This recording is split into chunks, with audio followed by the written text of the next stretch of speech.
초창기에는 비트코인이 과연 달러를 대체할 것이냐. 가격 변동성이 너무 심해요. 비트코인의 존재를 이제 사실상 미국에서는 인정하고 있다. 비트코인이 금융업을 완전히 석권을 해버릴 것 같은데.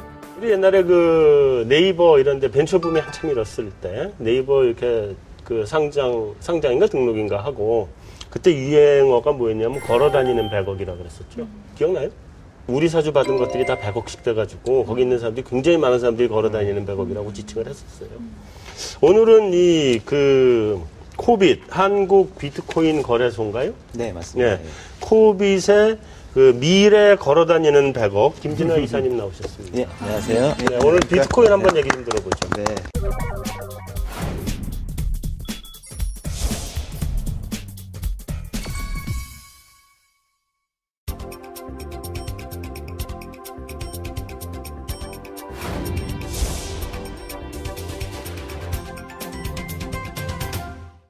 일단 소개부터 좀 한번 해주세요. 예, 비트코인은 우리가 흔히 이제 전자화폐라고 알고 있는데 기존의 전자화폐랑도 좀 다르고요. 단순한 화폐는 아니고, 그러니까 금융 플랫폼이다. 그러니까 전 지구적인 전자 결제 수단이다. 근데 여태까지 우리가 이런 수단을 가져본 적이 없었고, 그래서 이제 기존의 전자화폐랑 비슷한 거 아니냐, 뭐 이런 얘기들도 많이 하고 있는데요. 일단은 P2P 프로그램으로 우리가 뭐 파일 공유할 때 많이 쓰지 않습니까? 그런 식으로 이 P2P 프로그램을 사용하면 그 개인 간의 금융 거래가 금융기관의 개입 없이도 이 클라우드상의 장부에 기록이 되는 시스템입니다. 근데 이제 그 위에서 구동되는 화폐를 달러나 엔이나 유로를 쓰지 않고 비트코인이라는 글로벌 단일 화폐를 거기서 통용시키고 있어서 또 화폐로서의 특징도 갖고 있고요. 또 우리가 애플의 iOS나 그다음에 구글의 안드로이드 같은 모바일 플랫폼처럼 이 비트코인은 오픈소스고 굉장히 개방적인 플랫폼이어서 이 비트코인 시스템을 이용해서 다양한 금융 서비스들을 저희 같은 스타트업들이 전 세계적으로 참여해서 만들 수 있는 그런 새로운 개방형 금융 플랫폼. 이렇게 세 가지의 좀 정의를 갖고 있는 거다. 이렇게 이해를 하시면 될 것 같습니다. 일단요, 이해가 안 갑니다. 죄송합니다. 네. 이해가 굉장히 안 가니까요. 여기 우리 중에 이 말 알아들을 수 있는 사람은 지금 안 나온 최창규밖에 없을 것 같아요. 그지? 조금 좀 쉽게 얘기해 주시면 됩니다. 보통 들으니까 그러면은 이제 해외 나갈 때 환전이 필요 없겠네요, 그죠? 만약에 비트코인이 계속 그럴 수도 있죠. 지금도 웬만큼은 그렇게 좀 되고 있는 거고요. 비트코인은 지난 2008년 경에 뉴욕발 금융위기가 있었던 때죠. 그때 드라마틱하게도 이제 온라인상에서 이제 누군지 모르는 분이 이 시스템을 갖다 오픈소스로 공개를 했습니다. 그래서 처음에는 다 뭐 장난감처럼 해커들이 그냥 이거 우표 모으듯이 채굴도 하고 막 이랬었는데요. 불과 5년 만에 지금은 이제 어떤 실물, 자산으로서 가치를 아시다시피 지니게 됐고요. 그래서 지금 전 세계적으로는 약 1,200만 비트코인이 유통이 되고 있고요. 이것을 US 달러로 환산하면 한 8조 원 정도, 한화로 환산하면 8조 원 정도. 아직까지 거기까지 가지 마시고요. 네네. 원래 일본 이름의 어떤 분이 그거를 만들어 놓은 거죠, 지금? 예, 일본인 같은 이름을 쓰는 사람. 그렇죠. 근데 그게 이제 일본인이라는 보장도 없는 거고, 누군지 모르는 거잖아요, 지금. 근데 그 사람이 원래 묻어놓은 숫자가 있죠. 이 화폐의 가장 큰 특징은, 화폐로서의 특징은 인플레이션을 해치하기 위해서 발행량을 정해놨습니다. 그러니까 정해놨죠. 그래서 2145년까지 2100만 비트코인만 발행이 되고 발행이 중단되게끔 그 알고리즘이 짜여져 있습니다. 그렇게 돼 있죠. 지금 한 절반 정도 지금 꺼낸 셈이네. 네네, 그렇습니다. 그러면 그게 다 꺼내놓고 나면은 그 다음에 어떻게 해요? 발행이 되지 않습니다. 근데 그러면 유통을 많이 사용하게 되면 계속 추가로 공급을 해줘야 될 텐데. 액수는 그렇지만 수량적으로는 이게 소수점 8자리까지 분할이 되기 때문에 수량적으로는 약간 또 문제가 없을 수도 있고요. 그다음에 두 번째로는 비트코인이 아무리 잘 되더라도 전 세계 모든 경제나 혹은 우리나라처럼 경제대국 한 12위 정도의 규모, 이런 정도의 규모를 비트코인이 다 감당하지는 않을 거라고 예측하고 있고요. 그러니까 초창기에는 비트코인이 과연 달러를 대체할 것이냐, 이런 섣부른 예상도 나왔는데 사실 그거보다는 기존의 국가화폐들과 공존하는 어떤 새로운 기술이자 글로벌 단일 화폐로서 정착되지 않을까, 요즘에는 그런 의견들이 설득력을 얻고 있는 정도입니다. 어쨌든 그럼 2100만 개 정도 되는 것 중에 네네. 1200만 개가 지금 채굴이 됐고. 네, 맞습니다. 일평균 거래량은 얼마나 돼요, 그게? 날마다 좀 변화가 있습니다. 주식시장처럼. 그런데 네. 뭐 하루 대략 한 500억 원 정도가 서로 이제 국가화폐와 비트코인 사이에 거래가 된다고 보시면 되고요. 네. 한국에서도 하루 뭐 한 2억 원에서 5억 원 정도가 원화와 비트코인 간의 거래가 이뤄지고 있습니다. 어떻게 채굴할 수 있는지.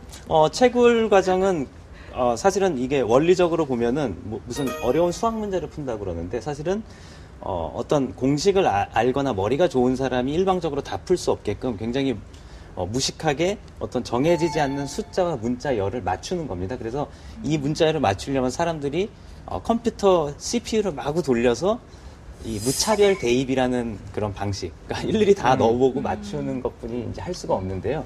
그래서 한 사람이나 한 집단이 독점이 안 되고 컴퓨터 자원을 써서 채굴에 나서는 사람들이 그 자신이 들인 컴퓨터 리소스에 비례해 갖고 어떤 기회를 얻게 되는 사실 그런 방식인 것이죠. 그래서 사실 근데 그런 것들을 왜 하느냐? 그러면은 비트코인이 알다시피 이제 서버가 없지 않습니까? 그 관리하는 금융기관이 없습니다. 그래서 그러면 보안에 문제가 있지 않을까 하는데 사실 그런 사람들이 그 컴퓨터 파워를 사용해서 비트코인의 진입 장벽을 이렇게 높여주고 있는 겁니다. 그래서 지금 사실 그렇게 해서 모인 그 마이너들이라고 하죠. 채굴자들의 컴퓨터 리소스를 다 합쳐보니까 전 세계 슈퍼컴퓨터 상위 500대를 합친 것에 한 뭐 2000배까지 가고 있습니다. 그래서 웬만한 슈퍼컴퓨터 파워가 아니면 비트코인 이 시스템을 지금 해킹할 수 없는 정도까지 이르렀고요. 그래서 이제 사람들이 참여형 글로벌 금융 시스템이다. 뭐 이렇게 이야기를 하고 있습니다. 그럼 컴퓨터 가지고 이거를 이제 말하자면 이제 쉽게 얘기하면 그런 거죠. 우리 영화 이런 데 보면은 훔치는 도둑들이 이렇게 비밀번호 4자릿수 알아내려고 뭐 갖다 끼워놓고 하루 종일 돌리고 앉아서 딱 걸리는 순간 나올 때까지 무차별 대입하는 그거 아니에요? 예, 며칠 전에 그 할리우드 여배우들이 네. 누드 사진을 폰에 있는 해킹 당했지 않습니까? 그때도 이제 해커들이 썼던 방식이 이제 무차별 대입 방식으로 그쵸? 예, 그런 건데. 알아냈다라고 이제 내가 그거 하나 캐보려고 그러면 내가 컴퓨터를 가지고 돌리고 있어야 될 거 아니겠어요? 지금은 퍼스널 컴퓨터로는 약간 불가능한 정도로 난이도가 올라갔고요. 그래요? 예. 왜냐하면 경쟁이 더 많아지니까. 그러면 일단 투자를 엄청나게 해야 되네? 퍼스널 컴퓨터 가지고 안 돼. 예, 그 A식 칩이라고 해서 그 특수하게 제작된 그 용도만을 위해서 특수하게 제작된 칩으로 만든 장비들로 사실은 프로페셔널하게 마이닝을 하고 있습니다. 예. 중국에서는 공장에서 컴퓨터를 돌리는 네, 그런 공장들이 보통 한 200억 규모로 그 설비들을 그래서 지금은 설비 산업, 장치 산업이 돼 가지고요. 그렇게 투자한 금액의 한 뭐 영업이익률이 한 10% 정도 나오는 그런 그러니까 우리가 생각하듯이 뭐 일확천금을 캐는 예전의 금광 사업은 이미 아니게 된 것이죠. 자, 그냥 우리 묻지 말고 돈 주고 삽시다. 그냥 돈 주고 사는 게 그래서 낫겠다, 사실은 채굴만 할 수 없으니까 거래소라는 비즈니스가 제일 먼저 등장하게 된 것입니다.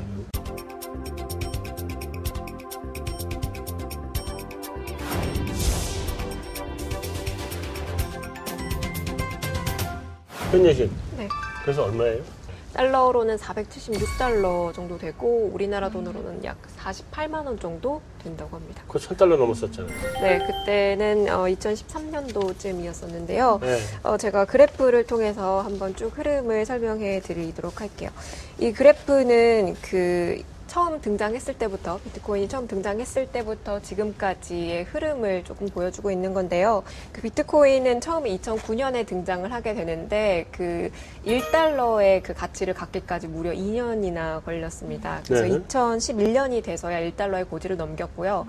그런데 2011년에 문제가 하나 생기는데 그 최대 그 비트코인 거래소였던 마운트 곡스에서 그러니까 문제가 생기게 되면서 그 사용자들의 정보가 누출이 되고 또 뭐 가상 지갑에 있었던 비트코인이 사라지게 되는 등 여러 가지 악재가 터지면서 다시 하락세를 쭉 보이게 됩니다. 그래서 이렇게 2013년까지 하락세를 보이다가 그때 그 키프로스 사태로 그 대통령이 왜 그때 국민들 계좌에서 세금 명목으로 좀 돈을 가지고 가겠다라고 말을 하자 그때 국민들이 이제 정부가 발행하는 화폐에 대해서 불신을 하게 되고 뭐 금융 시스템에 대해서 여러 가지 못 믿겠다라는 여론이 많이 확산이 됐는데 이게 유럽 전반까지 아까 말씀하셨던 것처럼 확산이 되게 되면서 좀 문제가 됐습니다. 그런데 엉뚱하게도 그때 그 사태가 이 비트코인 가격에 상승하는 데 작용을 하게 되는데요. 그 요인으로 인해서 그때 당시 한 266달러까지 오르게 되고요. 같은 해에 이제 버냉키가 뭐 비트코인에 대해서 언급을 해서 또 한 번 상승폭이 있었는데 그때 뭐 비트코인 자체가 사실 위험성이 있기는 하다. 하지만 장기적으로 봤을 때는 좀 그 가치가 있기 때문에 비트코인 자체에 대해서는 어떤 그 규제 개혁 계획이 전혀 없다라고 말을 하면서 그때 당시에 하루에 833불까지 오르게 됐다가 상승세를 이어가면서 이때 1242달러까지 찍고 현재는 그 오르내림을 반복하다가 500불 정도에서 그 선을 유지하고 있다고 합니다. 사람들이 왜 비트코인을 이렇게 좋아해요? 그러니까 제 질문에 먼저 좀 부연 설명을 먼저 하면 네네. 캐서 금이면 좋잖아요. 네. 캤는데 돈이 나왔다. 그것도 좋은데 비트코인은 아무것도 아니잖아. 그 자체가 먹을 수 있는 것도 아니고. 네네네. 사실은 그 자체가 들고 다니면서 어디 쓸 수 있는 원칙적으로는 따지고 보면 아무 가치가 없는 것일 수도 있는데 왜 이렇게 열광을 해요? 모든 그 새로운 기술이 등장했을 때 사람들이 열광하는 이유는 단순하다라고 보는데요. 사실 이전의 기술들이 해주지 못했던 것을 해주기 때문입니다.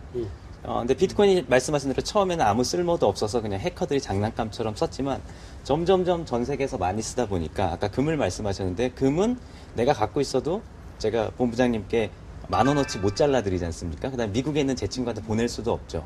운송료가 훨씬 많이 들 테니까요. 톡으로 쓰는 게 그런데 이제 비트코인 같은 경우는 점점 시간이 지나다 보니까 그런 역할도 해주네. 쪼개주고. 예, 그 다음에 보내주고. 가치의 저장도 되고, 그런데다가 더 기술적으로 파보니까 금융기관들이 지금 이제 은행이라든지 크레딧 카드, 신용카드사들이 지금 많이 부과하고 있는 그런 금융 비용들을 또 획기적으로 줄여줄 수도 있겠네. 뭐 이런 사실들을 사람들이 알게 되면서, 그러니까 마치 스마트폰이 나오기 전에는 그럼 스마트폰에 깔린 내 휴대폰에 깔린 프로그램은 통신사가 다 알아서 해주는 건데 스마트폰이 나오니까 이거 내가 다 앱을 깔고 그러니까 더 좋은 앱을 만드는 회사들이 많아지고 이런 것처럼 새로운 기술이 나왔는데 이전까지는 불가능했던 것들을 해결해 주기 때문에 사람들이 좋아하게 된 게 아닐까 그렇게 생각하고 있습니다. 영국 같은 경우는 이 비트코인을 화폐로 인정한다라고 해서 지금 굉장히 많이 화제가 되고 있는데 그도 그럴 것이 이 영국 같은 경우는 세계 금융거래의 한 3분의 1 정도를 하고 있는 상태라서 굉장히 큰 금융 허브 시장을 가지고 있는데 아무래도 그런 국가 자체가 그 비트코인이라는 거를 인정을 하다 보니까 가상화폐의 영향력이 커져서 그런 건 아닐까 뭐 그런 생각이 드는데요. 저는 궁금한 게 이렇게 화폐로 인정을 하게 되면 그 이후의 변화는 어떻게 일어나게 되는지 궁금하거든요. 예, 사실은 뭐 비트코인은 중앙은행이 화폐로 인정해 달라라고 뭐 지지자들이 얘기한 건 아닙니다. 근데 이제 국가가 나서서 하는 것들은 제가 보기에는 어쨌든 법적으로 용인을 해야지만 관리가 가능하고요.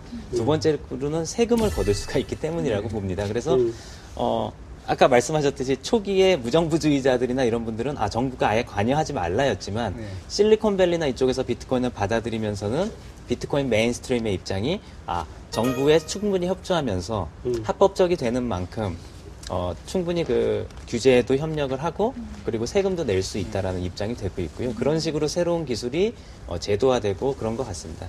반면에 미국 같은 경우는 이 비트코인을 재산으로 보고 이제 소득세를 매기겠다라고 했는데, 그러니까 외신을 이렇게 쭉 보다 보면 이제 언론들은 이제 비트코인의 존재를 이제 사실상 미국에서는 인정하고 있다라고 이제 평가를 많이 내리고 있는데요.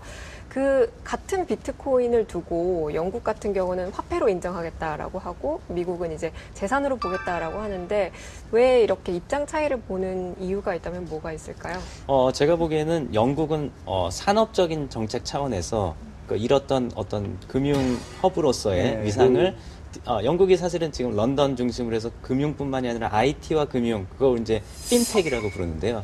파이낸셜 테크놀로지 쪽에 굉장히 많은 투자를 하고 있습니다. 그래서 자신들이 미국보다 앞서서 화폐로 인정을 하고 심지어 중국은 지금 더 보수적인 입장인데도 그렇게 하는 산업적인 야심이 거기 담겨 있다라고 보시면 되고요.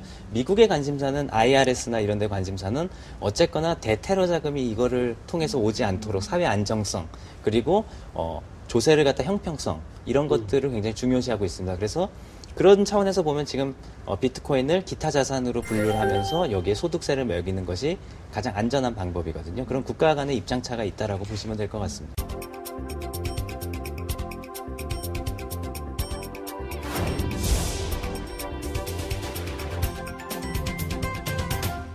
이게 이제 전자결제 시스템으로 들어간다 그러면 지금 기존에 굉장히 다양한 결제 시스템들이 이미 있단 말이죠. 네. 우리 도토리도 사실은 결제 시스템. 네네. 그죠? 그거 말고도 또 다른 결제 시스템들이 여러 가지가 나와 있는 상태인데, 그 비트코인이 나와서 그 전자결제 시스템들을 이렇게 정리를 해버리는 그런 상황으로 갈 거라고 보세요? 그렇진 않고요. 네. 지금 뭐 가장 화제가 되고 있는 것들이 전 세계 IT 거대 기업들이 전부 다 모바일 결제에 뛰어들고 있지 않습니까? 그렇죠. 네. 그것은 이 모바일 결제 시장이 충분히 발전하지 않았다는 방증입니다. 네. 그래서 앞으로 모바일 결제 시장을 이제 선점하기 위한 다양한 기술적 또 금융적 경쟁들이 벌어질 텐데요. 네. 지금 뭐 카카오라든지 아니면 중국의 알리바바라든지 이런 기업들이 하고 있는 방식들은 기존에 있는 금융 인프라를 이용하면서 이용자들의 인터페이스만 기존 금융기관들보다 더 편리하게 해주겠다는 방식이거든요. 그렇죠. 근데 이제 비트코인을 이용하는 기업들, 저희 같은 기업의 방식은 아예 그 인프라스트럭처 차원도 더 효율적으로 만들겠다라는 겁니다. 그래서 이것이 단순히 더 우수한 기술이기 때문에 이긴다라는 것은 아니고요. 왜냐하면 이쪽은 더 안정적이지 않습니까? 그래서 제가 봤을 때는 나중에 이것이 합쳐지지 않겠는가, 상호 보완적으로 발전하면서. 예컨대 기존의 은행이 인프라스트럭처를 비트코인으로 대체하면서 얻을 수 있는 효과들도 있을 수 있을 것이고요. 네. 그런 식으로 선별적으로 적용도 하고 경쟁도 하면서 가지 않을까. 그래서 지금이 딱 좋은 모바일 결제 혁명이라는 그런 시기에서 비트코인이 나름의 역할을 하지 않을까. 또 금융기관들이 이걸 어떻게 개방적으로 받아들이느냐에 따라서 인터넷 초창기에 인터넷화를 잘했던 금융기관이 앞서갔던 것처럼 또 그런 경쟁들도 격화되지 않을까 하는 게 시장의 전망입니다. 자, 이러면 저 금융업은 지금 어떻게 되는 거야? 그러게요. 금융업 어떻게 돼? 이게 비트코인이 금융업을 완전히 그 석권을 해버릴 것 같은데? 은행들이 특히 어려워지는 것 같아요. 아니, 단번에 전승주 연구원 일자리 없어질 것 같은데? 그게 완전 통용되면 그렇겠죠. 그런가요? 그럴 것 그렇죠. 같지는 않은데. 아니, 완전히 통용. 돈을 원화에서 달러로 바꿔야 네. 그래야 저기 일자리가 있는 건데 원에서 달러로 바꾸지 않고 그냥 비트코인으로 갖고 가버리면 환율이라는 것도 그러니까 없잖아. 원 달러 다 거의 안 쓰고 거의 비트코인만 쓰면 저는 이제 존재 가치가 그러면 없는 거. 비트코인과 달러의 환율, 비트코인과 원화의 환율 이런 환율이 하나 더 생겨서 오히려 일거리 더 근데 늘어날 그 걔네들이 그러니까 거의 안 쓰이고 거의 비트코인만 이제 많이 쓰게 그러니까 되면 비트코인으로 왔다 갔다 해버리면 일이 없어지지. 근데 미국이 달러 패권을 유지해야 되는데 그렇게 놔둘까요? 유지해줘야 돼. 놔주지 않겠지만. 네. 우리 마지막으로 비트코인 앞으로 그 전망.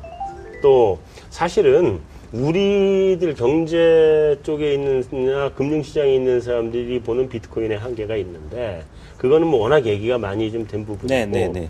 비트코인 자체의 그 업에 계신 분의 입장에서 볼 때 비트코인이 가지고 있는 문제점들 앞으로 어떤 식으로 극복이 될 것 같은지 뭐 이런 걸 한번 종합적으로 한번 좀 얘기 좀 해주세요. 근데 사실은 그 화폐적으로는 비트코인이 굉장히 문제점이 많고요. 아직은 네. 실험을 해야 되는 좀 더 이제 혹독한 이제 그 실험과 그다음에 도전들에서 이제 자신의 존재 가치를 증명해내야 되는 그런 과제를 안고 있습니다. 그러나 기술적으로 보면 사실 오늘 자리에서 충분히 제가 말씀을 못 드렸지만 앞으로 이제 뭐 증권사라든지 이런 데서 관심을 가져볼 만한 분야가 이제 아까 모바일 결제 우리가 한번 얘기를 했고요.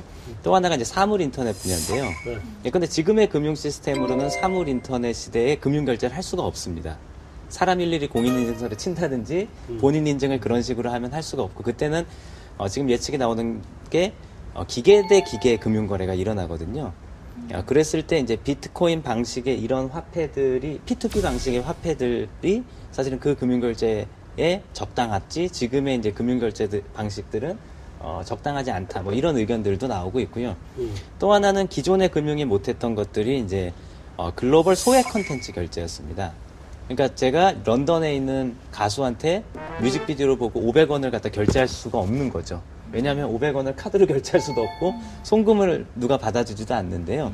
그래서 사실은 컨텐츠 산업이 우리가 싸이가 뭐 유튜브에서 1억 명이 봤어도 그거는 홍보용이고 월드 투어를 다니거나 음반을 팔아서 이제 이렇게 홍보와 비즈니스가 분리돼 있었는데 비트코인이 보편화되면 아마 컨텐츠 비즈니스에서도 글로벌리 뭐 10원씩을 받는다든지 이런 비즈니스가 가능해지는 뭐 이런 기존 금융이 할 수 없는 머신 투 머신 금융 거래, 소액 컨텐츠 거래 뭐 이런 것들이 있고요. 그다음에 사실 비트코인은 개별 거래에 사실은 이거 뭐 얘기가 길어질 수도 있어서 간단히 말씀드리면 프로그램을 입힐 수가 있습니다. 그래서 본부장님이랑 연구원님이랑 저희 셋 사이에서 돈을 가운데다 놓고 내일 날씨에 따라서 누가 돈을 가지고 가느냐 하는 것을 금융기관 없이 옵션 거래 같은 것들을 할 수가 있습니다. 도박 아니에요?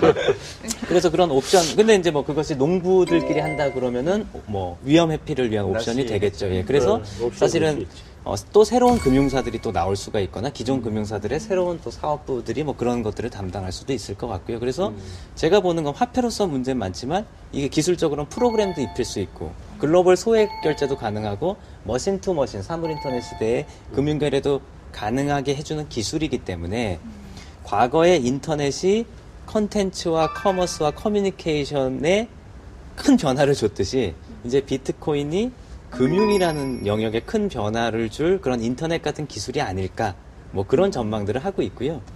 그래서 비트코인이 화폐로서만 봤을 때는 여러 논란도 있고 그러지만 이걸 기술로서 주목했을 때는 참 여러 산업 섹터에서 할 일들이 좀 많지 않을까 예 그런 생각을 하게 됩니다. 네, 이 정도는 이제 마무리하면 될 것 같고 나오신 소감을 여쭤봐야 되는데 여쭤보기 전에 예. 나오시는 김에 선물로 하나씩 돌리실 생각은 없으신가요? 제가 뭐 주소들을 저 이메일 주소만 알려주시면 진짜요? 제가 비트코인을 제가 추석 우와. 선물로 보내드리겠습니다. 우와. 8분의 1이 최소 단위던데.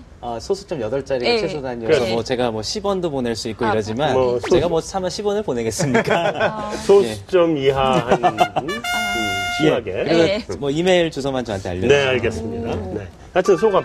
예, 금융권에 계신 분들의 그 날카로운 지적 속에서 저도 비트코인을 다시 한번 돌아볼 수 있게 된 계기가 된 것 같고요. 네. 그리고 아까 말씀드렸듯이 금융권에서도 이런 새로운 기술을 좀 적극적으로 받아들여서 우리가 뭐 본부장님 기억하시겠지만 예전에 동북아 금융허브 이런 구호들만 많이 나왔는데 네. 정말 한국의 금융회사들도 이런 기회를 잘 이용을 해서 정말 디지털 시대의 금융허브로 갈 수 있는 그런 한국 사회의 그런 도약의 계기가 비트코인 될 수 있기를 비트코인 업계 종사자로서 바라고 있습니다. 잘 되면 좋겠죠. 네, 잘 돼야죠, 사실. 네. 네. 나중에 걸어다니는 100억이 되죠. 영암 지금 미리 좀 발굴하네. 잘 보여주세요. 네. 나중에 상장하실 때 네. 그때 연락을 좀. 네, 알겠습니다. 아주 감사합니다. 자주 연락드리죠. 네. 친절해 주셨는데요. 말투도 누그러지시고. 자, 이제 어쨌든 다음 주 한가위입니다. 우리 한가위의 복받으라고는 안 하지 뭐라고요? 네, 풍요로운 풍요로운 한가위. 그렇죠, 맞아. 네. 풍요로운 일만. 즐거운 즐겁고 풍요로운. 네, 즐거운 한가위 되시기 바라겠습니다. 네.